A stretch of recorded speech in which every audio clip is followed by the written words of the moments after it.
Morro porque não morro. Esta frase eu levei tempo para entendê-la. Morro porque não morro. Em outras palavras, eu sofro porque eu não morro. Então, essa pessoa que falou isso e sentia isso e vivia isso, ela sentia uma vida vivendo dentro dela e que ela teria acesso completo a esta vida que vivia nela se ela falecesse, se ela rendesse completamente seu espírito. Morro porque não morro, sofro porque não morro. Em outras palavras, eu quero ir, em outras palavras, eu quero viver plenamente dessa vida que vive em mim. Tem uma vida vivendo em mim e eu quero ter acesso completo a esta vida que vive em mim. É a vida do eterno, é a vida de Deus. Essa frase é de Santa Teresa d'Ávila. Então, nesse sentido, a gente pode dizer que a vida eterna, a vida do eterno, a vida de Deus, não é meramente uma vida para o pós-morte. É uma vida, aqui e agora, que não conhece a morte. Jesus disse para Marta: quem vive e crê em mim não morrerá jamais. São João diz: quem é o vencedor? Aquele que ama, porque quem ama passou da morte para a vida. Então existe um viver que já é morte, é uma sobrevivência, porque a gente não ama. Então a gente está morto e a gente vence a morte amando. Meus irmãos e irmãs, a meditação que a gente está querendo fazer é diante da realidade da morte, como nós cristãos encaramos isso. Então, eu repito, existe uma vida do eterno que nós podemos ter acesso agora. Mas existe um problema, que não é a morte em si, é uma vida.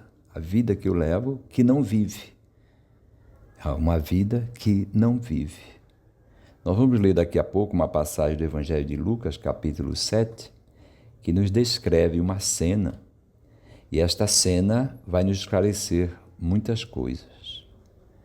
Então, o medo da morte quase sempre é porque a gente olha para o exterior, né? A gente olha uma pessoa falecida e a gente se pergunta, né?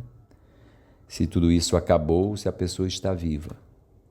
Esse tipo de debate, esse tipo de estudo não leva a muitas conclusões. Por mais conclusões que existam, até positivas, realmente a vida continua por diversos estudos, diversos relatos, mas o problema sou eu. Eu quero viver, eu quero sentir isso, essa vida do eterno, não colocar só uma incógnita, uma meia dúvida. É isso que São João afirma: quem ama passou da morte para a vida. Jesus disse: quem vive e crê em mim jamais morrerá. Jesus também disse: vereis os céus abertos, para Filipe. Muito bem. Então, a cena do Evangelho de Lucas, capítulo 7, versículos de 12 a 14, levava um defunto a ser sepultado. Ele era um filho único de uma viúva. Jesus, vendo aquela cena, ele sentiu compaixão para com aquela viúva que só tinha um filho e disse: não chores. Aproximando-se, tocou no esquife e os que o levavam pararam. Disse Jesus: moço, eu te ordeno, levanta-te. A primeira mensagem é que a realidade tremenda da morte, que é um real, e se é um real é impossível para mim, eu não dou conta disso, a morte tem esse poder de destruir o narcisismo. É o narcisismo que a humanidade tem. Por isso que o Salmo 48 ou 49 diz que os potentes confiam em seus bens e se vangloriam das grandes riquezas. Mas ninguém pode escapar da morte. Ele é semelhante ao gado gordo que se abate. Então a morte tem esse sentido positivo. É um remédio, digamos, que vai destruir o narcisismo, e quando se destrói o narcisismo, a pessoa vai ter que procurar outra forma de viver, porque vivia do narcisismo. Podemos viver de ilusões, de fantasias também. Recentemente noticiou-se que houve uma conversa entre Putin e o chefe do governo chinês, e houve um registro, né? O microfone ligado capturou a conversa deles, que era que com a tecnologia eles iam expandir a vida até não sei quantos anos, não é isso? Tudo busca humana de manter-se na ilusão, manter-se na fantasia, manter-se no narcisismo, para não mudar, né? E ao mesmo tempo vencer a morte, sempre mantendo o seu narcisismo, vou usar essa palavra, né? Muito bem, mas, repito, a morte tem esse poder de destruir o narcisismo, a arrogância do ser humano, as ilusões e as fantasias. Então, nosso Senhor aparece para ter compaixão, não é isso? Porque a morte parece que vem estragar a vida dessa viúva e desse jovem. Nosso Senhor tem compaixão e vai intervir. Nosso Senhor fala a este menino. Esse falar é muito importante porque significa uma personalidade, uma pessoa que é a pessoa do Filho de Deus, Deus entre nós, se dirige a esta pessoa que está morta. Nós podemos usar uma comparação. Se você, por acaso, teve experiência de encontrar pessoas, ou uma pessoa, ou várias pessoas que ajudaram você a viver com suas palavras, suas atenções, a gente pode imaginar o quanto grandiosa é essa presença de Cristo. É isso que vai fazer esse menino recuperar a vida. Então, essa palavra de Cristo, repito, que é o desejo dele, que é a pessoa dele, que é a alma dele, é uma espécie de investimento da vida de Cristo sobre esta pessoa. É uma outra pessoa que comunica, aqui é Deus mesmo, né, que comunica a vida dele para este jovem, que se levanta falando, se levanta meio que adulto. Aqui nós estamos falando da língua, né? O primeiro termo fala que ele é meio que criança. Aqui Jesus não chama ele de criança, chama de moço, né? Te levanta, né? E nosso Senhor tira ele do torpor da morte. Então nós podemos viver neste mundo em torpor. Torpor é como se que embriagado, né? Como sem plena vivacidade. E a pessoa não é vibrante, não tem vida, vive em torpor, né? Ou em medo, ou em angústia, ou em depressão, ou em tristeza, ou em falta de esperança, ou em desilusão, ou entregue aos pecados, ou entregue ao desespero, entregue à tristeza, sem esperança, repito, né?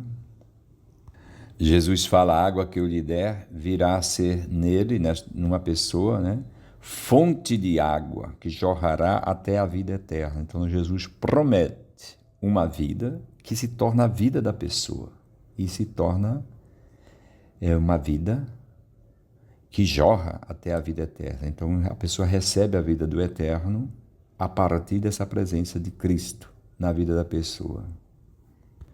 Então nos perguntemos: somos semi-mortos que perambulam por esta terra, levados ao cemitério somente?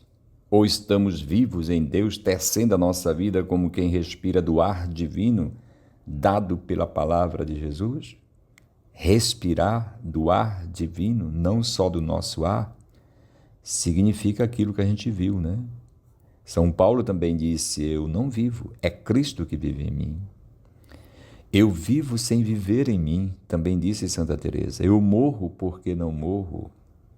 São João da Cruz disse: rompe a tela do nosso doce encontro. Está quase a gente se encontrando, tem uma coisinha que nos separa, que ele chama tela, que é o não falecimento. Em outras palavras, João da Cruz quer que se ele faleça para ter esse encontro definitivo. Então, meus irmãos e irmãs, o convite forte é esse drama, se nós vivemos como semi-mortos, né? Como zumbis. Por isso que a vida do eterno é uma vida aqui e agora que não conhece a morte, conhece a vida. Você está vivendo de outra vida, que é a vida do eterno em si. Muito bem, se a gente pergunta como, né, Nosso Senhor faz uma coisa, ele desmancha o velório, né? Os homens inventaram o velório para se consolarem. Tá bom, era o que tinham, né? Então as pessoas se consolam, dizem umas palavras, cantam. Jesus desmancha aquele velório, diz para a mulher não chorar. Estava tudo dentro dos conformes, né? A mulher chorar, o menino ser enterrado. E existe uma intervenção de Cristo que desmancha isso. Aquele ambiente, né? Aquela sociedade, aquela família, por mais boa que fosse, não permitia que aquele menino virasse um homem, digamos assim. Porque Jesus o faz sentar-se e começar a falar, em outras palavras, se expressar, dizer assim que começa a vitória sobre a morte. Existe família, existe sociedade, existe usos e costumes, existe projetos sobre nós, né? Nós estamos vivendo períodos agora, é do Enem, não é? Então a sociedade oferece projetos para nós, né? Para os nossos filhos também. E a gente pensa na aposentadoria, ou não sei, a gente pensa nas viagens, ou pensa de viver bem a nossa idade, nossa aposentadoria, fazer nossos passeios, ou coisas parecidas. Cada um pode imaginar, né? Fazer sua academia, não sei. O que eu estou querendo meditar é que existe um projeto sobre nós, né? Um plano sobre nós. E, por vezes, esse plano não permite a gente viver. É por isso que Jesus coloca a mão naquele esquife, né, onde se coloca o morto, e diz, não, isso aqui não pode continuar assim. Eu quero que ele viva. Então, a gente tem que também se questionar como nós estamos vivendo, a quem ou a que nós estamos servindo, vivendo, nós estamos servindo a qual sistema, né? Estamos respirando qual ar em todos os ambientes, no mundo da política, no mundo da religião, nas igrejas, né? Nas diversas religiões. Nós estamos respirando o ambiente. E o drama é este, né? Jesus quer que a gente entre dentro desse respiro dele. Por isso que ele para aquele esquife. Nós criamos uma maneira de viver e de morrer. E Jesus para aquele esquema. Ele coloca a mão no féretro, não deixa aquela procissão, aquele grupo de pessoas caminharem para aquele rumo. Então, por que aquele menino morre, né? Alguém diz porque ele tinha ficado, digamos assim, mofino, né? Seu desejo de viver tinha se perdido e se pervertido, indo para outros rumos, não tendo acesso à palavra do divino. São os pecados capitais? Podemos pensar. A avareza, o orgulho, a luxúria, a preguiça. Meus irmãos e irmãs, então nós podemos endereçar nossa vida, podemos ter um estilo de vida, as vaidades, as ostentações, as agressões, os ódios, os rancores e os ressentimentos que nos aprisionam e não nos deixa viver da vida do eterno. Essa que é a proposta do Evangelho de Lucas, que a vida do eterno não é uma vida pós-morte simplesmente, é uma vida aqui agora que não conhece a morte. Por isso que os santos disseram aquelas palavras, né? São Francisco louvou a Deus, né, pela morte corporal, para encontrá-lo São João da Cruz disse essas palavras bonitas: rompe a tela do nosso doce encontro. Santa Teresa disse: morro porque não morro, porque eles sentiam palpitar dentro de si a vida do eterno. Mas nós continuamos, por vezes, investindo nossa vida em outros rumos e a gente não sente essa vida do eterno. E fica procurando solução para a morte em tantos outros lugares, em tantas outras situações, em tantas filosofias. E em tantas arrogâncias também. Muito bem. E depois que o menino levantou-se e começou a falar, o povo ficou todo glorificando a Deus, não é isso? Porque aconteceu o fim de um mundo. Não vamos esperar o fim do mundo. Vamos esperar o fim de um mundo. Esse meu mundinho mesmo. Essa minha maneira de pensar e agir, sentir e reagir. É um mundo meu, o meu mundo. Nosso Senhor está dizendo para a gente dar cabo, dar fim, acabar com o fim de um certo mundo que não nos deixa entrar na vida do eterno. Muito bem. Meus irmãos e irmãs, Jesus tocou no esquife. Era quase que proibido, né? Porque tornava a pessoa impura. Mas Jesus tocou no esquife. Ele poderia ter dito, deixa quieto. Mas Jesus disse, vamos tocar no esquife. Então, há situações de vida que a gente não quer tocar. Não é isso? A gente diz, deixa quieto. É melhor não levantar certas perguntas. Há, sim, comportamentos que nos destroem, que nos aprisionam, que nos sufocam, que são armadilhas. Há relacionamentos também que são armadilhas. E o ser humano, por vezes, cai na tentação de permanecer na armadilha, porque, de qualquer maneira, tem algum consolo. Nosso Senhor está dizendo, para esse féretro aí, para esse caminho, para a morte, para esse cemitério. Jesus toca no esquife. Então, tocar no esquife é identificar tais comportamentos mortais que nós podemos ter e afrontá-los com a força da mão, com a força da palavra de Jesus. Portanto, a morte, meus irmãos e irmãs, ela é vencida em mim, na minha luta espiritual.